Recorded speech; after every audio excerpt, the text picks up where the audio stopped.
I used to keep a single pair of jeans in my closet that was like from my 20s.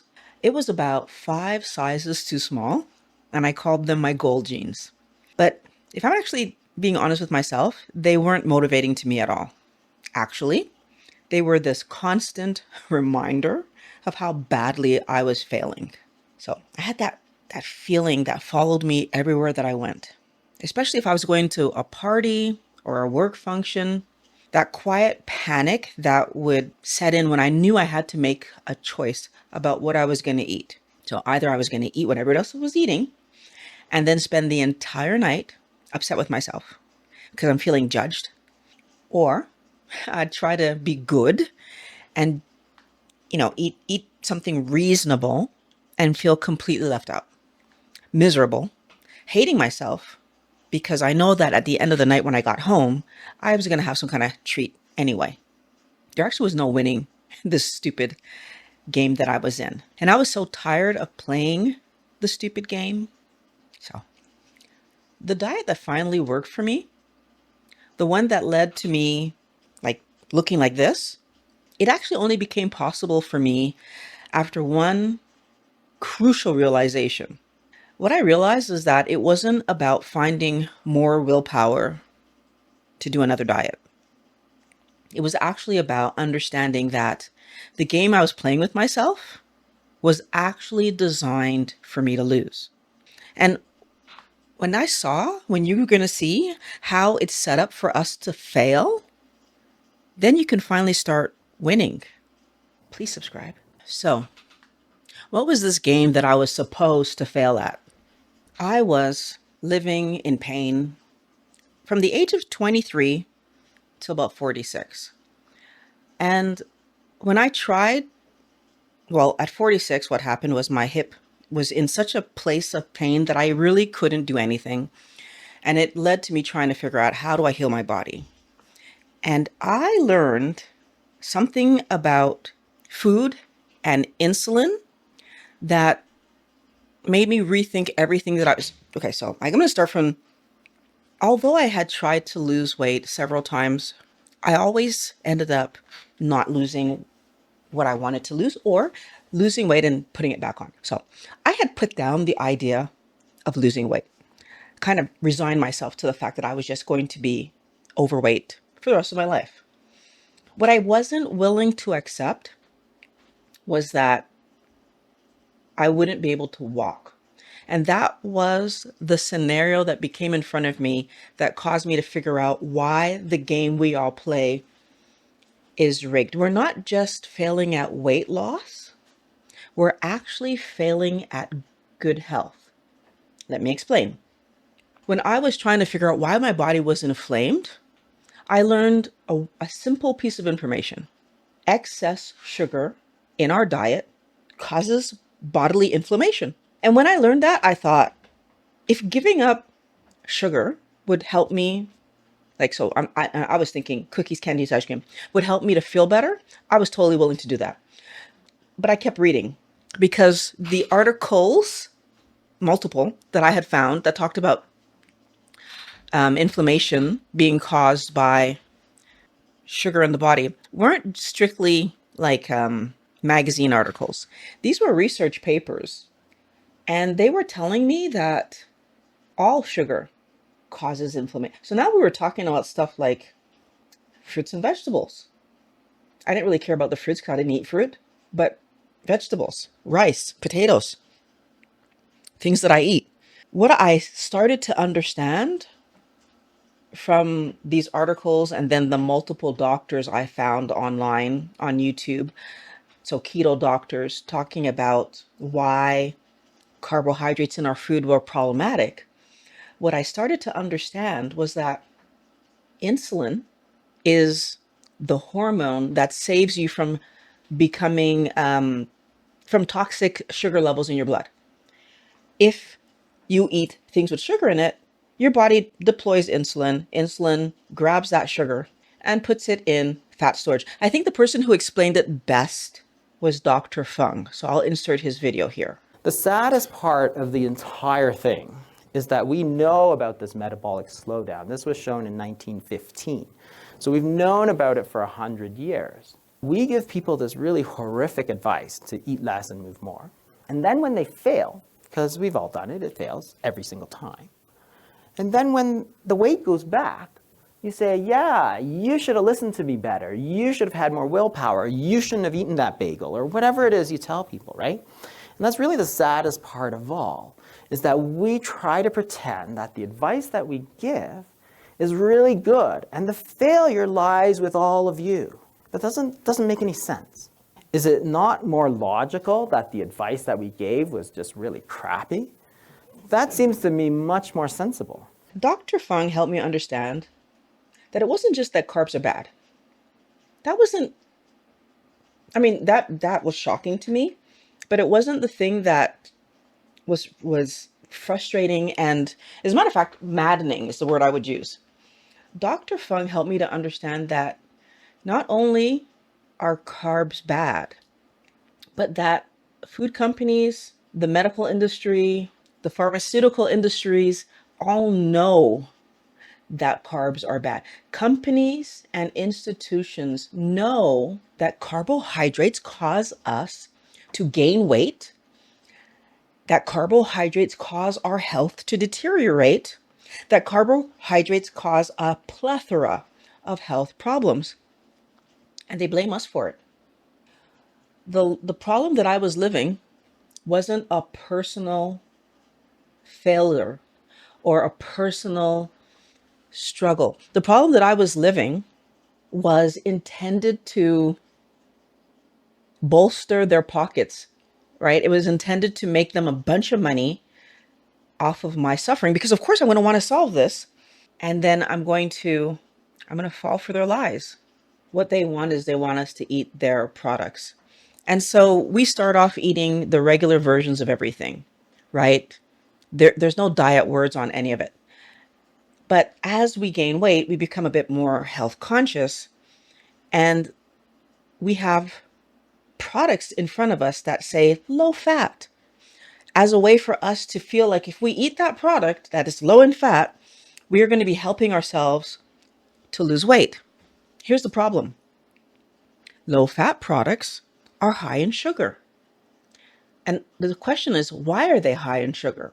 So if I took yogurt, for example, and I took the fat away and I made it the exact same way, all I did was take some of the fat out, it wouldn't taste good. As a matter of fact, it's not just that it wouldn't taste good, it would taste bad. And a lot of things, salad dressing, that say low fat on them, even are there like cakes and what, when you look at things that have low fat, jello, all these things, the reason that they end up tasting good is that they take fat away and they replace the fat with sugar.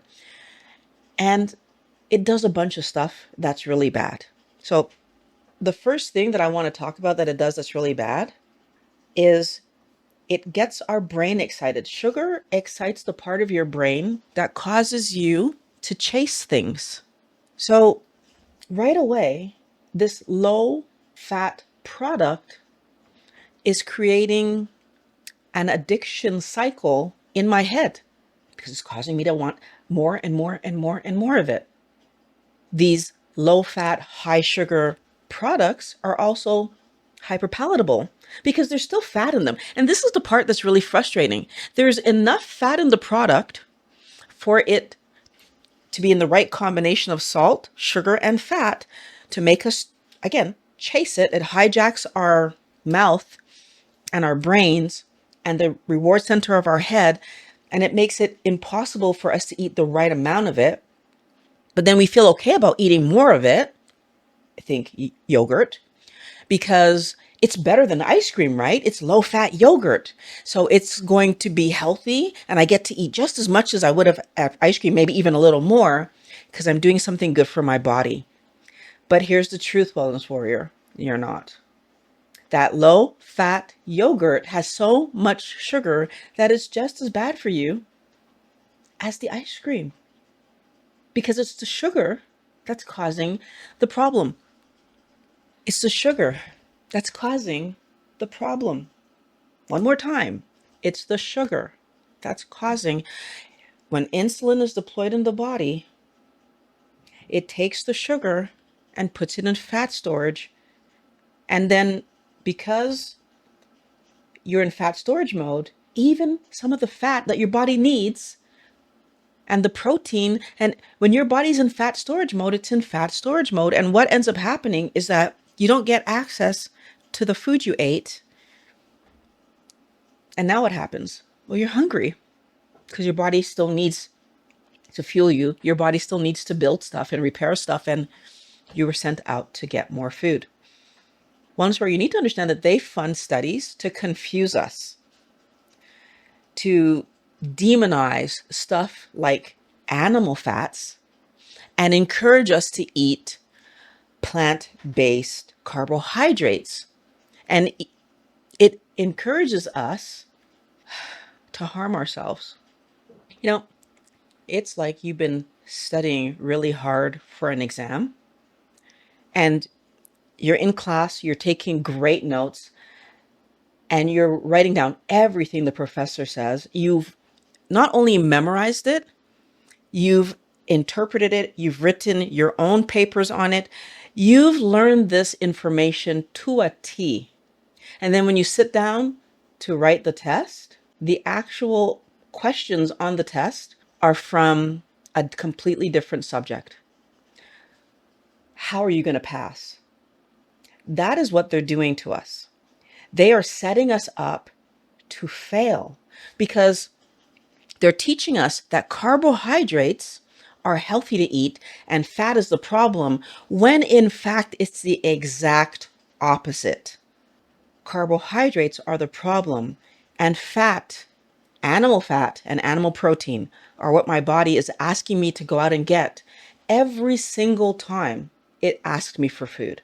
We failed over and over and over again because we keep being given the wrong information to study for the test. How can I probably solve my weight issue if I have the wrong information?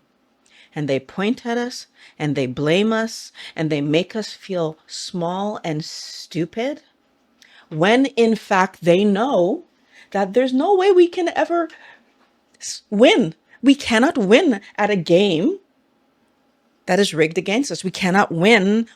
We cannot get 100% on a test when we're using the wrong information. No matter how you want to look at this wellness warrior, we are being set up to fail. So what do we do? What are we actually supposed to, how are we supposed to solve this?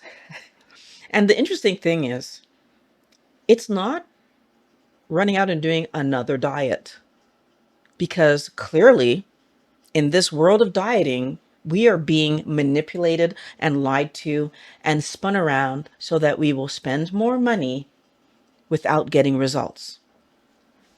We actually need to start looking at this with a critical eye. We need to understand how our body works. Because if we don't understand how our body works, we will never solve this problem. Really quick, small thing that you need to understand. As animals, our body is made of protein and fat. Carbohydrates are necessary. They are part of our signaling system. And if they're structural, I don't know about any structures, but if they're structural, the most important thing that I learned from Dr. Fung and Dr. Baker and Dr.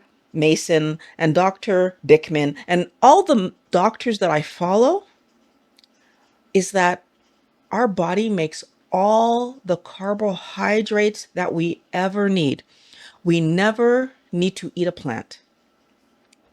Because that is so, if I understand that my body needs protein and fat to build and repair me, then looking at what I'm eating through that lens is the biggest thing that I will ever do to help myself to heal and to get my body back into a place where I lived.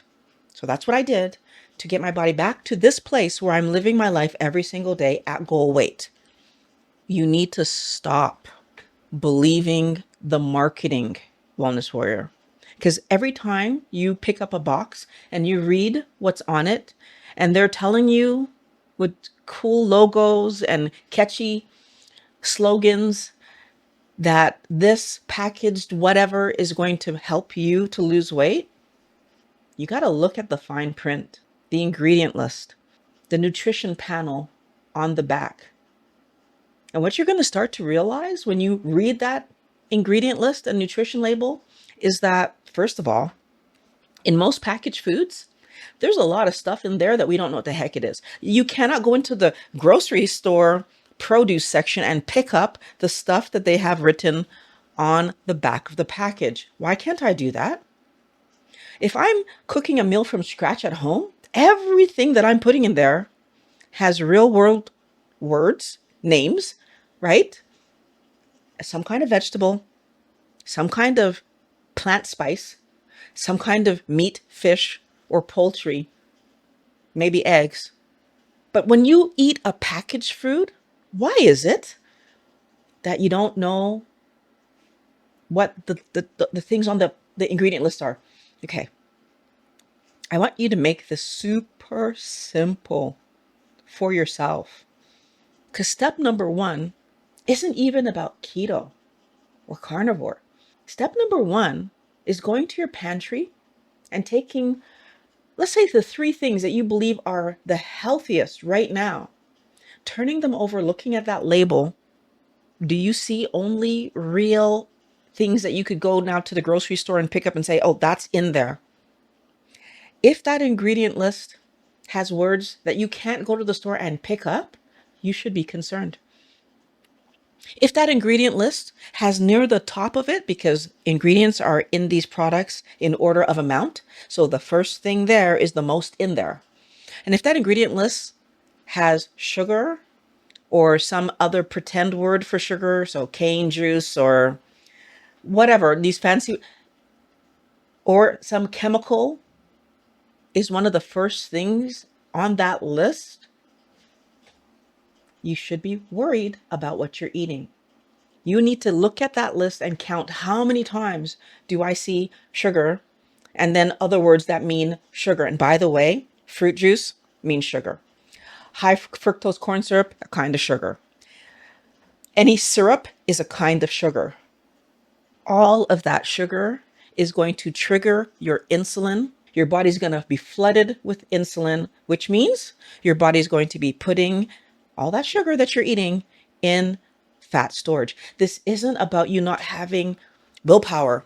This isn't about you being lazy. This isn't about you not wanting it enough. They're hijacking your brain so that you overeat their product and they can make as much money as they possibly can. You need to understand this, wellness warrior.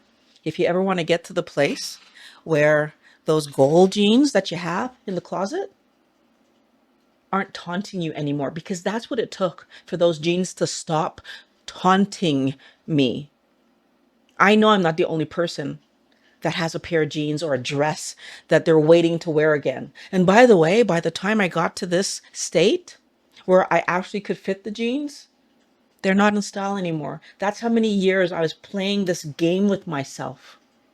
What are you going to do, Are you going to keep playing the game with yourself? Or are you going to realize that it's a game we can't win because they've got so much money to put behind tricking you into believing that eating their diet product is going to leave you thinner than you were before? And the number of times that I tried on those jeans to see, am I close enough yet?